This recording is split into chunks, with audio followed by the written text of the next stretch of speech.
Okay, welcome to our review. Kind of a mixed topic of things, but a lot of it focuses on sine cos tan. Anyways, I'm going to have you do this warm-up question. See if you can find the exact value. So you could certainly type it in your calculator, right, and get sine 60, but we want it not as a crazy looking decimal. So see if you can figure out the exact one.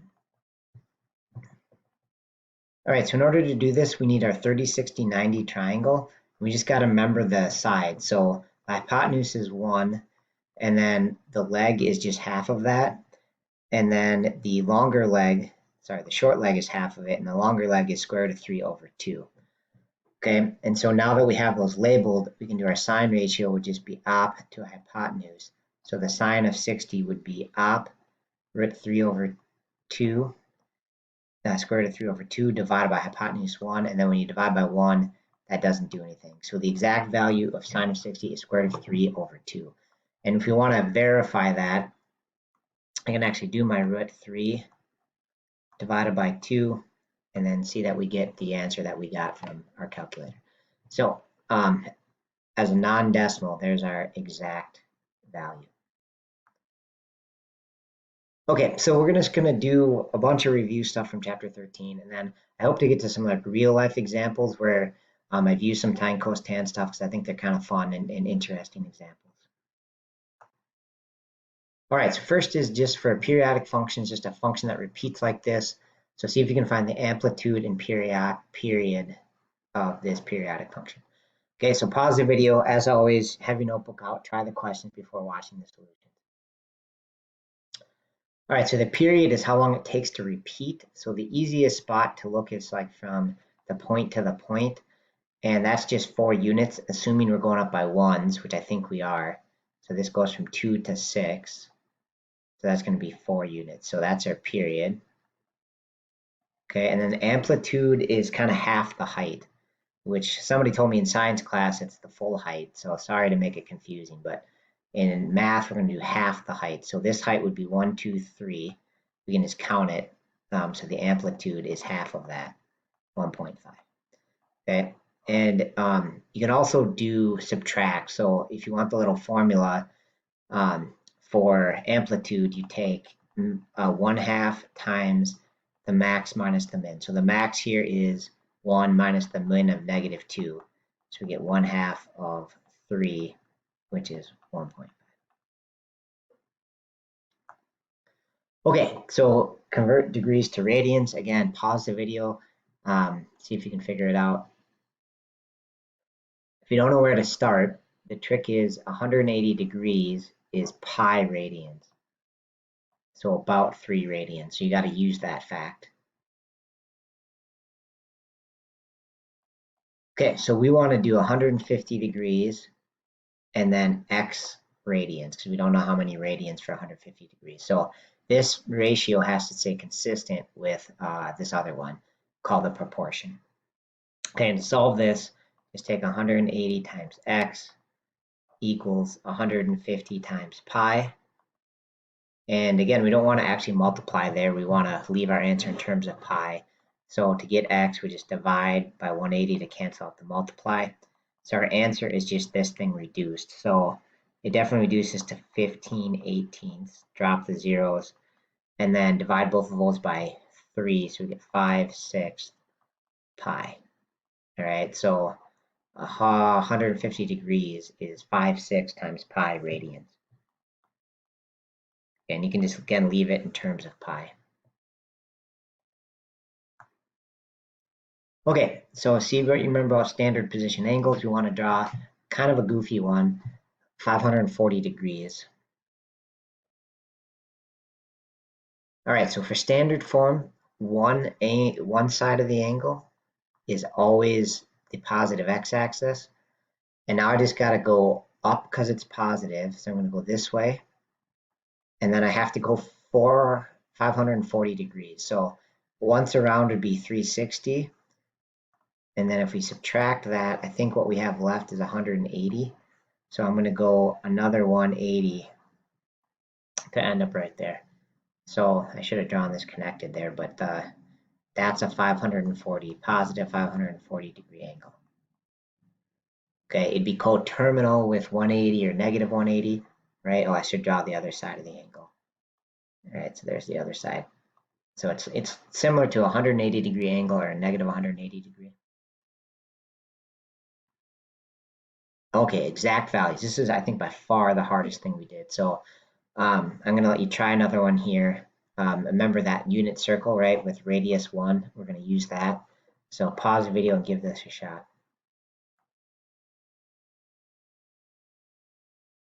Okay, so I'm going to draw in my angle, starting with the positive x-axis, and 330 is going to go almost all the way around, right? I'm just going to be 30 short, right? So I'm going to draw that, and then this angle right here is going to be 30 because I'm 30 short from 360. Okay, so to find the sine costan of that, we have to draw a right triangle using the x-axis. So we're going to draw back to the x-axis and use that right triangle right there to figure it out. Okay, so I blew it up a little bit because I realized it was kind of small there. But so now I want to label my sides. So I'm going to use my 30, 60, 90 triangle with this one being 30. So the hypotenuse is 1 and the little leg is half. That's this leg, and then the bigger leg is square root of 3 over 2. Okay, so now I have this right triangle, and here's going to be my reference angle. So that's going to stand for the 330 degree angle. And so the sine then of that 330 degree angle is just going to be op. So here's the angle, go op over hypotenuse. So it's going to be 1/2 over 1, which is just 1/2. Okay, and then I also got to remember this one actually is negative because we went down. So this should actually be negative right there because we went down. This one, this leg is positive because we're going to the right. But so sine of 330 should be -1/2. And then for tan of 330, I'm just going to look and I'm going to do op over adjacent. So my op is -1/2. My adjacent is square root of 3 over 2. And then we just got to clean this up. So I'm going to do -1/2 divided by square root of 3 over 2. And I'm just going to multiply by the reciprocal. So that's going to be 2 over root 3. And then the 2's will cancel out. So we're actually going to get -1 over square root 3. Okay, so the tan of 330 is -1 over root 3. Sometimes I like to check my work. So I did tan of 330 and then -1 over root 3. And you can see that that's the right exact value. So kind of a good thing just to kind of check your work there from time to time.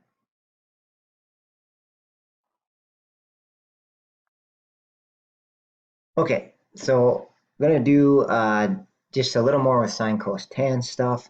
Again, the easiest way to remember these ratios is SOHCAHTOA. All right, and just some other reminders of what they are is you have a reference angle and a degrees, and then it gives you a ratio. So when you type like sine of 30 in your calculator, that'll give you 1/2. And what that's really telling you is that for every 1 unit you have in the opposite side, you have 2 in the hypotenuse. All right, it's a double or half relationship. So, and there's a different one for each angle. So like the sine of 45 is something different than 1 over 2 because there's a ratio for each angle, right? So that's not the right one for 45. I don't know what it is, but you could figure it out by looking at your calculator. Okay, so what we want to do is fill in missing information. So take this triangle and see if you can find all the missing sides and angles given the sine, cos, tan info or anything else you know. Okay, so the missing angle is kind of easy because they have to add up to 360. So if we got 90 here, then this one must be 90. The other two are 90 minus this 34. So that's going to be a 56 degree angle. So that part's pretty easy. And then I'm going to use the 34 angle. But to find x, then I would do cos for 34 degrees that's my adjacent x over my hypotenuse 8. So that would be the setup for x. And then you could just multiply both sides by 8 and you'd have x, so x is going to be 8 times cos of 34. All right, do another color for y. So y, I'm going to use sine because it's opposite and hypotenuse. So I'm going to do the sine of 34 degrees, whatever that ratio is, has to equal our ratio of y to 8. And again, multiply both sides by 8 so that you get y to be 8 times sine of 34. Okay, and then it's just a matter of typing them in on your calculator. Make sure your mode's in degrees because we're using degrees here. So I could do 8 times sine 34.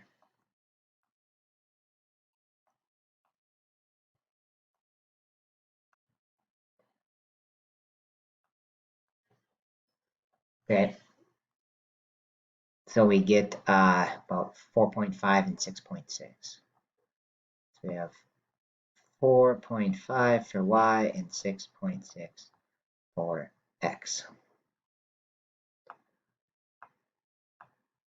Okay, I'm going to skip around. So I want to do a couple of real life examples. So one is from when I was tiling. Okay, and so what we did here is we wanted to make our tiles straight. Okay, so we were laying them on a floor and we didn't want them to be like drifting off. So have our line of tiles kind of like drift one direction, right? And so that they're no longer square. Okay, so kind of a cool trick we used from math class is there's something called 3, 4, 5 right triangle. So if you have legs of 3 and 4 and you did the Pythagorean theorem, you'll get a hypotenuse of 5, which is called the Pythagorean triple. So how we use that is if we measure kind of like 4 tiles this way and 3 tiles this way, usually they're like 1-foot tiles, then we know that this should measure 5 feet. So what we would do is we would take these 2 spots, we'd go take a angle that we're trying to see if this is the right angle here. You can go 3 this way, 4 this way, and then measure to see if we got exactly 5. Okay, so my question with this is if we got 5 feet and let's say 2 inches, that means we were off, right? This was no longer a right angle, right? So how would we fix that, right? How would we adjust would be my question. So I don't know if that question makes sense, but pause the video and see if you can figure out what would happen if we got measured and got 5.2. Okay, and so the answer to that is we were drifting. If we got 5.2, then the angle's a little more than 90, right? This side is a little bit bigger than what we want, so it would look like that, making this angle a little more than 90. So what we would need to do then is we need to push our tiles that direction, right? We need to move them a little bit to the right to get them back on square. So we kind of cheat the next ones over a little bit until it got square. Okay, and kind of the cool part is you can move this all over your floor. So at any point you could go 3 and 4 and then check to see, measure this distance. And if it was 5, then we knew that for sure that was square. And if not, we'd have to adjust, right? If it was a little short, like 4.11 or something, then we would move, oops, sorry, we'd have to move out. If it was 4.11, we'd have to move out a little bit to make the angle be a right angle. Okay, I got a couple other examples, but I think I'll do them in a second video.